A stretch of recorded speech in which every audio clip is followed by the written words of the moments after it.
People wish to use cash. And I tell you why it is so important that people use cash. For example, I have in front of me, you're absolutely right, a good old £50 note.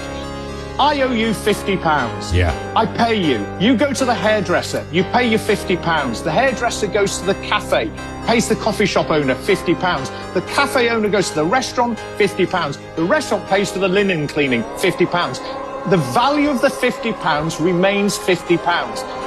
If, however, I pay you with a credit card straight away, I'm devaluing that £50 because I am paying 3% on average interest to a bank or a society that's given me that card, which is the equivalent of £1.50. You then follow that through, and everywhere you go, the hairdresser, the coffee shop, the restaurant, if you're paying with a card, you're losing 1.5% or £1.50 every time. So after 30 transactions with cash, you've still got £50 in value. If you've used your credit card, the value is now £5 because you've paid the bank £45 in fees.